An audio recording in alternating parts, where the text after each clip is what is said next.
Good morning, students. So in yesterday's class, we have seen that how the design of journal bearings are done. So by means of Meckes test results equation, that is a coefficient of friction using the Meckes equation. So let us continue this class along with the design procedure of journal bearing with another example. So that is again the design of journal bearing. So now coming to the direct, I am not going to the recap of design procedure. I am straight away going into the example problem of another one with the same similar to the previous case. So let us go with the.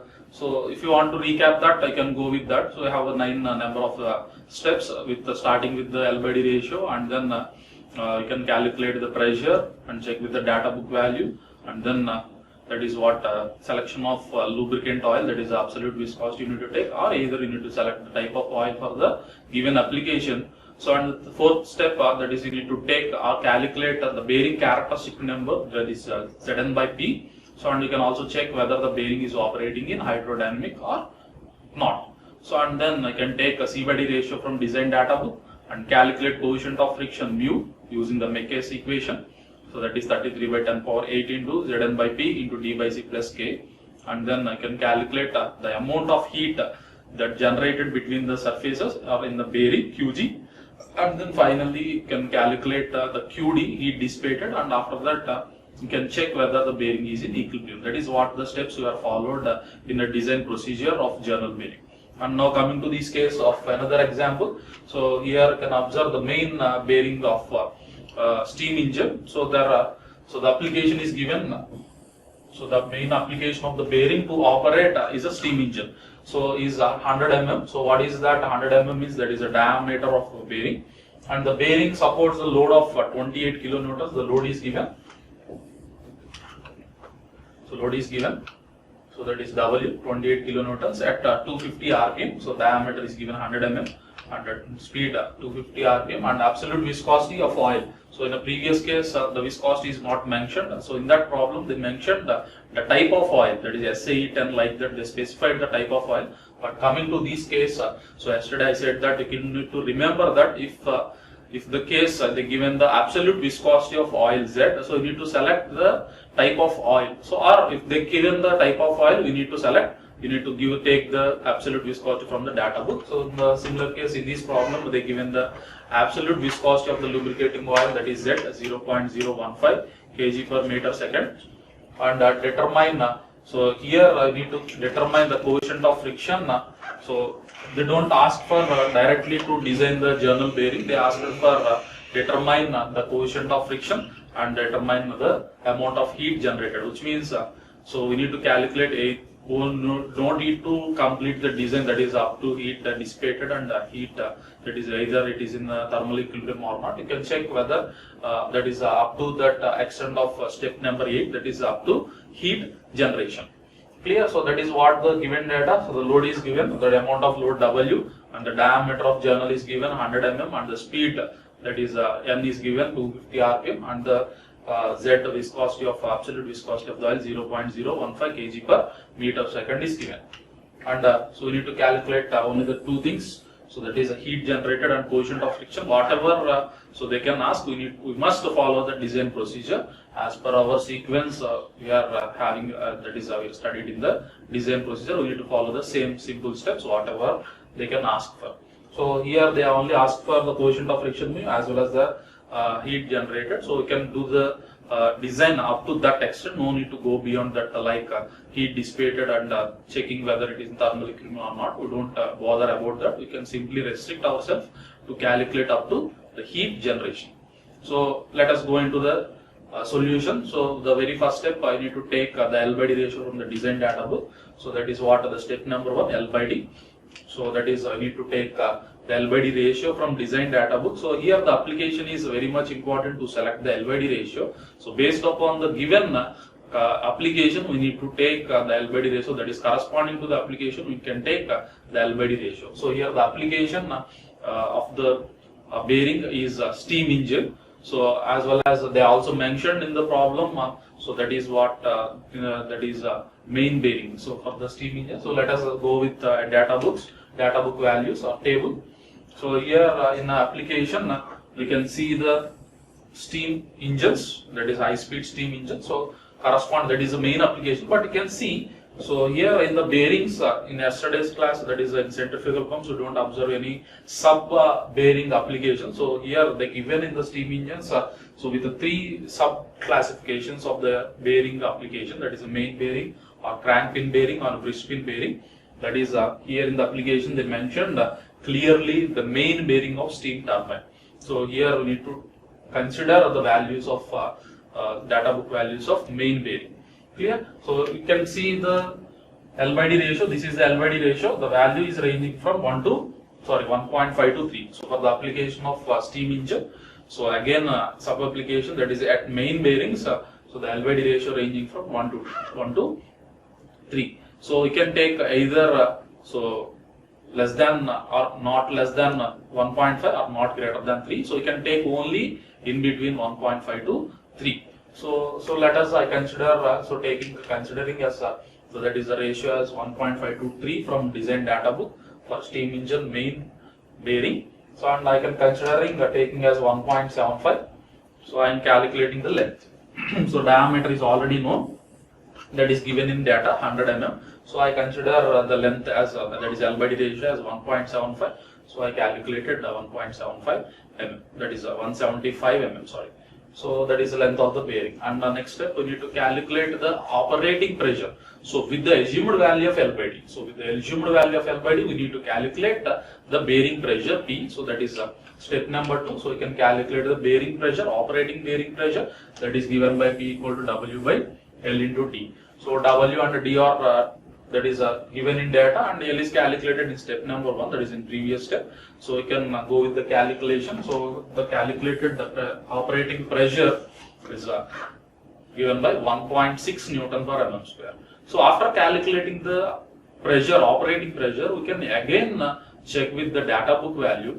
So that is allowable bearing pressure. So whether it is in allowable range or not. If it is allowable range, it was okay. Or not, you need to go with the change of L by D values. Clear? So please remember that. So the operating bearing pressure with the assumed value of L by D should not exceed the allowable bearing pressure in the data book.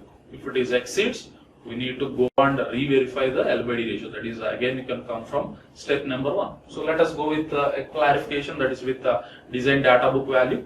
So let us go to the design tables. So for the steam engine, so main bearing.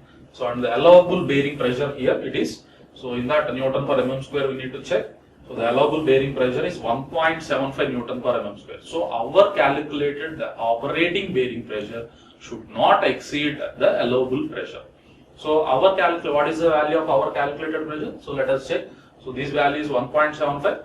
So next we go with the value of our calculated is only 1.6 Newton per mm square. So it is less than the value of that is allowable pressure. So that our selected value of L by D is safe. That is the length and diameter of the bearing are safe. That is the data book value is 1.75 and this operating value is 1.6. So our calculated value is not exceeding the allowable pressure. So that the designs of L and D, that is dimensions, length and diameter are safe. That is up to step number 3. And step number 2 and step number 3, coming to step number 3. In previous case the type of oil is given, and the previous problem the type of oil is given, but in this case the absolute viscosity is given. So we need to select the oil here. So step number 3, so the type of oil you need to select from the design data book, and the viscosity is given, that is Z value is given, but operating temperature is not given in the data. So for the case if you want to select the absolute viscosity of the oil, that is the type of oil from the data book, we need to have the two parameters. One is absolute viscosity and operating temperature. Absolute viscosity is given in data in the problem itself, and but the temperature, that is operating temperature, is not given. So for that reason I am assuming the operating temperature of bearing as 55 degrees centigrade. If it is not given in the problem of operating temperature and the ambient temperature, we can assume in between 50 to 70 degrees centigrade, as well as atmospheric temperature as 15 to 30 degrees centigrade. So you can take the range that, so that is 50 to 70 degrees centigrade for operating of bearing temperature, and then atmospheric temperature you can take it as 15 to 30 degrees centigrade. You can take it as. So if it is not given in data, then only go with the assumed value. So here the operating temperature is not given, so that I assumed the operating temperature of bearing as 55 degree centigrade. Clear? And so let us select the type of oil which is suitable for our application based upon the absolute viscosity given in the data along with the assumed value of operating temperature. So that is a data book table. So again table number 19.11. So in yesterday's class we know the type of oil and then absolute viscosity, that is operating temperature. We selected the absolute viscosity.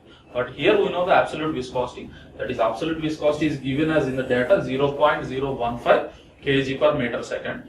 So that operating temperature, we are assumed that temperature of oil is taken as 55 degrees centigrade. So based upon that data, we can select the type of oil which is suitable. So let us, there is a method of selection of oil is that is a iteration method, that is a trial and error method. You can check along with starting with the initial viscosity type of oil. You can start with SAE 10.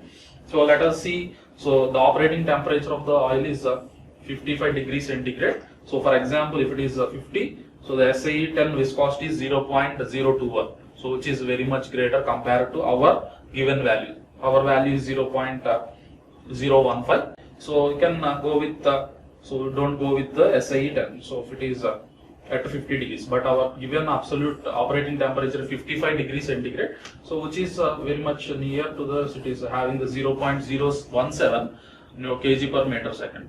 So I can go with another temperature of value. So that is 0.014. So that is so that is 60. So which means 0.014. But our operating temperature is only 55. So you can check with the SAE 10. So if go with the SAE 20, at the operating temperature is 0.23. So that is viscosity is very much greater. So our nearest value at 2 with satisfying these two design parameters, that is the absolute viscosity and the operating temperature 55 degrees centigrade with the absolute viscosity as 0.015 kg per meter second. The possible type of oil is suitable for our application is SAE 10. So if you go with the SAE 20, the viscosity is going to increase. So whenever the viscosity is going to increase, there is a chance of viscous friction that restricts the motion of that is a motion of shaft, so that reduces that will also lose the power. Clear? So you cannot go with the maximum value of viscosity. So which one is very much possible to nearer to our value, you can select that type of oil. Clear? So that is the type of oil suitable is SAE 10 for our given operating conditions. So it is SAE 10, the type of oil which is suitable for our application is SAE 10. Next come to the operating bearing characteristic number Zn by P, you need to calculate. So we can calculate, so you know the statement, so you need to surely verify that, so the calculated value of bearing should be greater than the minimum value of Zn by P at the minimum friction point, that is bearing modulus from the data book. Then only the bearing is operating in hydrodynamic state. This point is very, very important. So whatever the bearings we are designing, that should operate in the hydrodynamic stage. So clear? So you need to calculate the Zn by P values, that is our value. So Zn by P, the calculated bearing characteristic number Zn by P. So Z is known, is given, and N is known, is given, and the pressure we are calculated, and the calculated Zn by P is 2.243. Clear? So our calculated value should be greater than the minimum, that is greater than the bearing modulus K. So now let us see with the data book value. So what is the Zn by P minimum from the data book corresponding to the steam engines? So again, there is steam engines, main shaft, and absolute is operating values of Zn by P minimum. So that is, this is the case. You need to take so 3.56. So Zn by P minimum at 3.56 in the data book value. But we need to calculate bearing modulus K. So that is again taking for steady load conditions, Zn by P is taken as 3 to 5 times of K. So that is taking 3K here. I am again. So from that the bearing modulus is equal to 1.186. So that our calculated value is approximately 2.5. So but here the value is 1.186. Clear? So it is reference of diagram. So this is the point we calculated. This is bearing modulus K, the minimum value of bearing characteristic number at the minimum point of friction. That is the value of bearing characteristic number at the minimum point of friction. That is this is the value calculated from using the data book. So what is 1.186, but our calculated value of bearing characteristic number is 2.34. So which is greater than our that is our calculated Zn by P is greater than the minimum value of bearing characteristic number, that is bearing modulus 1.186. That is so that which represents the bearing is operating in thick film condition, that is a stable lubrication condition. Clear? So that is what we observed that. So that is it is operator calculated is greater than the, so it's more than the, so that is here 1.186, so that it is operating in hydrodynamic condition. And next go to the calculator, that is taking C by D from design data book, C by D. So again corresponding to the application steam turbine. So again stationary, that is machinery, and C by D column is here. So whatever the bearing in the steam turbine, so the C by D ratio is constant, that is 0.001. So we can observe that from the steam turbines. So it is taken as 0.001. So and next calculate the coefficient of friction. So mu, so using the Mecker's equation, so coefficient of friction mu equal to 33 by 10 power 8 into Zn by P into D by C into, D by C plus K. So this is the equation. You can substitute all the values here. You may get the coefficient of friction value is 0.0027. You can substitute the values and check with the value here. So and using these coefficient of friction, so this is first finding they have to ask for. So whatever the findings it is, so we need to calculate the coefficient of friction mu and the heat generation. That is this is the first finding they asked for. That is a coefficient of friction by using Mecker's equation it is. So we are calculated that. So we can so round up it is 0.0027. And the next one I need to calculate is the heat generated, the amount of heat generated between the surfaces. The Qg is given by mu into W into V. So that is mu WV. You can substitute the values. Mu is calculated and WV is known. So V is velocity, pi dn by 60, and you can calculate and substitute it. So I may get the value of 101.55 watts. That is up to the Qg. We don't bother about the heat dissipated here. So we can only stick to the Qg. So why? Because they clearly mentioned in the problem. So we can calculate up to. So that is what they asked only for two findings. So one is the coefficient of friction and another one is heat generation. So here we don't bother about the what is the amount of heat dissipation and what is the amount of artificial cooling required, whether the bearing is operating in thermal condition or not. So you need to provide the artificial cooling, or it is required to provide the artificial cooling or not. What is the amount of mass required to provide for the artificial cooling? We don't bother all these things. You can simply restrict up to the heat generation of the bearing. So clear? So this is what so how the design of bearings can be taken. So that is done by means of various applications. So you can also go through the textbook, you can find the different application of bearings are there. So many example problems are there. So you can go through it. So please remember that the fourth step, that is we need to check the hydrodynamic condition as well as that is what Zn by P, the step 4 is very much important. So once again I am stating that in data book all the equations are available, but the only thing we need to remember is we have to by heart the design procedure. So what is the sequential steps in order to follow to calculate all the dimensions of the bearing.